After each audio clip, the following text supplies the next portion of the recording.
లడ్డూ కల్తీకి బాధ్యులైన వాళ్ళు కల్తీ జరిగి ఉంటే పురుగులు పడి చేస్తారు.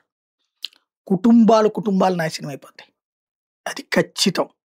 భగవంతుడి సమక్షంలో భగవంతుడికి ద్రోహం, భక్తులకి ద్రోహం చేస్తే అందులో మొహమాటమే లేదు.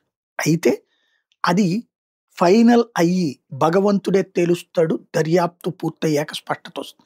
ఈలోపు ఎవడికి తోచినట్టు ఏది పడితే అది మాట్లాడడం ద్వారా, ఏది పడితే అది రాయడం ద్వారా దేవుడి పవిత్రతకి భంగం కలిగిస్తున్నాం. తిరుమల పవిత్రతకి భంగం కలిగిస్తున్నాం. జనాలు పిచ్చోళ్ళు కాదు. దేవుడి సమక్షంలో ఏళ్ల తరబడి 5 ఏళ్ల పాటు కల్తీ నెయ్యే కలిపారు అంటే సిగ్గుచేటైనటువంటి మాట అది. తిరుమలకి సంబంధించిన నిర్వహణ వ్యవస్థను మనం అవమానిస్తున్నాం. వైసీపీ జగన్ మీద మీకు కోపం ఉంటే పొడిచి పారేయండి, లేకపోతే వైసీపీ వాళ్ళ మీద కోపం ఉంటే పొడిచి పారేయండి. మీ కోపాలు మీరు అది చూసుకోండి. కానీ దేవుడి పవిత్రతకు భంగం కలిగించద్దు. దేవుడి పవిత్రత అక్కడ ముఖ్యం.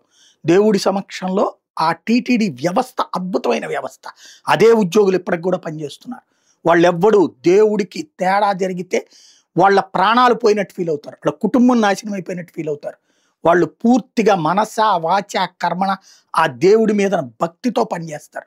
అంతేగాని తప్పుడు పనుల్ని నెత్తిన వేసుకోరు. ఏదో దాన్ని ఏమంటారు, దర్శనాలకి తేడా చేశారు, లేకపోతే ఇంకోటి చేశారంటే ఆ దర్శనాలు అన్నటువంటిది కూడా భక్తుడికి దేవుడికి మధ్యన అనుసంధానంగానే ఫీల్ అవుతారు, కానీ మరొకటి కాదు. కానీ అసలు సిసలైనటువంటి అంశం గుర్తుపెట్టుకోవాలి. బోలే బాబా ఆశ్రమం వాడు అసలు ఆవు నెయ్యే లేదు వాడి దగ్గర. పామాయిల్ అదేది ఏదో కెమికల్స్తో కలిపితే ఓ పామాయిల్ ఉత్పత్తి అవుతుంది, దాన్నే సప్లై చేశాడు. వాడే కాకుండా వాడికి సంబంధించినటువంటి సంస్థల ద్వారా చేశాడు, ఎవడో చెప్పాడు. ఫైనల్గా సిబిఐ రిపోర్టు తేలనివ్వండి. అదే సందర్భంలో తప్పు చేస్తే సిబిఐ వాళ్ళైనా నాశనం అవుతారు. ఇది గుర్తుపెట్టుకోవాలి. నెయ్యి ప్రతిసారి వచ్చినప్పుడల్లా ఖచ్చితంగా తనిఖీ చేస్తారు. తనిఖీ చేసినప్పుడు దాంట్లో ఒక 2% నుంచి 5% డాల్డాను, పామాయిల్ కలిస్తే అది బయటపడకపోవచ్చు. కానీ ఆ పైన కలిస్తే వెంటనే ఫస్ట్ ఫేజ్లోనే బయటపడిపోతుంది. వెంటనే ఆ ట్యాంకర్ని ఆపేస్తారు. ఆ సంస్థని బ్లాక్ లిస్ట్లో పెడతారు. బోలే బాబాని గతంలో ఇట్లా బ్లాక్ లిస్ట్లో పెట్టారు, పెట్టి తీరారు. అది గుర్తుపెట్టుకోవాలి. అలాగే ఇది ఒకటే కాదు, అనేక సంస్థలను బ్లాక్ లిస్ట్లో పెట్టడం ఆ తర్వాత మళ్ళీ వాళ్ళు మేము సక్రమంగా చేస్తాం అన్నప్పుడు చూడటం. ఎందుకంటే దేశంలో బల్క్గా తిరుమల తిరుపతి దేవస్థానానికి కావాల్సినంత నెయ్యిని సప్లై చేసేటటువంటి ఎక్కడా లేవు. మన దరిద్రం ఏంటంటే స్టిల్ నౌ దాని మీద ఎంత రచ్చ చేసుకుని మాట్లాడుకుంటున్నాం. కానీ ఆవుల్ని పెంచి బిచ్చి, ఇక్కడ గోశాలలు పెంచి, ఇక్కడ ఆవు పాలు తీసి ఆ పాలతో నెయ్యిని తయారు చేయాలన్నటువంటి ఆలోచన ఇప్పటికి కూడా టీటీడీ చేయట్లేదు. వేలాది ఆవుల్ని కొని ఎందుకు గోశాలలు పెట్టి టీటీడీనే పాలు ఉత్పత్తి చేసుకుని టీటీడీనే దాంతో నెయ్యి తయారు చేయకూడదు? ఇవాళకి భగవంతుడు ఇచ్చినటువంటి ఆదేశం అది. మీకు అది చెయ్యండి, దాని మీద వెళ్ళండి. అలా కాకుండా దీన్ని దారి మళ్ళిస్తున్నాం మనం. ఖచ్చితంగా చెప్తున్నా, 5 సంవత్సరాల పాటు ఇప్పటికి ముందేంటి మరీ దారుణమైనటువంటిది, అదేది ఆవు కొవ్వు లేకపోతే పంది కొవ్వు లాంటి ఒక తప్పుడు ప్రచారం చేసాం. ఒక నీచమైనటువంటి ఇది, అది అసాధ్యమని తెలిసి కూడా దేవుడి మహిమ ప్రతి ఒక్కరికి తెలుసు. తిరుమలలో పనిచేసిన ప్రతి ఒక్కరికి తెలుసు. తిరుమలలో ఉండేటటువంటి వ్యాపారస్తులకి తెలుసు. తేడా వస్తే వాళ్ళ జీవితాలు ఎట్లా అవుతాయి అన్నటువంటిది. పాపం అంత పాపానికి పూనుకోవడానికి ఏ ఒక్కళ్ళు సిద్ధపడరు అక్కడ ఉన్నటువంటి సిబ్బంది. అక్కడ తప్పు జరుగుతుంటే ఎవడో జగన్మోహన్ రెడ్డి ఫుడ్ పెడతాడన్నో, లేకపోతే వైవి సుబ్బారెడ్డి రూపాయి ఇస్తాడన్నో ఎవడో ఆ తప్పుల్ని కాయరు. కాబట్టి అక్కడ సిబ్బంది చాలా క్రమశిక్షణతో ఉంటారు. అక్కడ వాసన చూసి పసిగట్టి తీసి పక్కన పెట్టేసినటువంటి బోలెడు సార్లు లడ్డూది ఆ చేసేటప్పుడు దాంట్లో ఉండేటటువంటి నిర్వాహకులు ఇట్లా చూసి ఇందులో కొంత తేడా ఉంది తీసేయండి అని పక్కన పెట్టించి పడేయించిన సందర్భాలు బోలెడు ఉన్నాయి. అది చంద్రబాబు టైంలోనైనా జగన్మోహన్ రెడ్డి టైంలోనైనా. వీళ్ళ టైములు కాదు అది. TTD is different.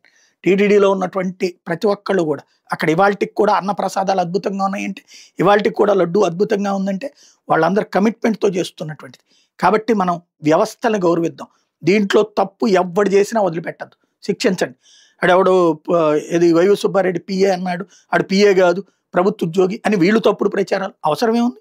పిఏగా లేకపోతే బోలే బాబాతో ఆడెవడు మాట్లాడడానికి అప్పన్ననేవాడు, వాడి దగ్గర నుంచి 50 లక్షలు ఎందుకు తీసుకోవాలి? ఖచ్చితంగా ఏదో తప్పు చేసినే ఉంటాడు. తప్పు చేసినోడికి తప్పు జరగనియండి. అలాగే ఈయనకి అకౌంట్లో పడుందేమో అకౌంట్ డీటెయిల్స్ ఇచ్చేయండి, నష్టమే ఉంది. వచ్చి ఉంటే కనుక తెలుస్తుంది, లేకపోతే కనుక ఏ ప్రాబ్లం ఉండదు కదా. కాబట్టి గుర్తుపెట్టుకోవాల్సినటువంటి అంశం ఏంటంటే, తప్పు జరుగుతున్నది అక్కడ కింద వాళ్ళు తప్పు చేస్తే కాపాడాల్సిన పని ప్రభుత్వానికి లేదు. ఎందుకు నెత్తినేసుకుంటున్నారు అప్పుడు ప్రభుత్వం కింద వీళ్ళు వైసీపీ వాళ్ళు? అది చేయమనండి. అది ఇంకొకటి, ఇందులో రాజకీయాన్ని పక్కన పెట్టాలి. తిరుమల లడ్డూ విషయంలో కల్తీకి సంబంధించినటువంటిది అసలు జరగదని చెప్పను. జరిగిన తొలి దశలోనే పట్టుకుంటారు. ఆ యంత్రాంగం ఉంది. ఇంకోటి వెంకటేశ్వర స్వామి చూస్తా ఊరుకోడు. 5 సంవత్సరాల పాటు మీరు ఈ నాణ్యత లేని లడ్డూలు తినండి లేకపోతే ఇంకోటనేది. అందరూ తిన్నారు. పామాయిల్ అయితే స్మెల్ ఇమ్మీడియేట్‌గా వచ్చేస్తది. డాల్డా అయినా ఇమ్మీడియేట్‌గా వచ్చేస్తది. అయి కరెక్ట్‌గా ఉండవు. ఇది గుర్తుపెట్టుకోవాల్సినటువంటి అంశం. రాజకీయం కోసం మాత్రం దేవుడిని వాడొద్దు.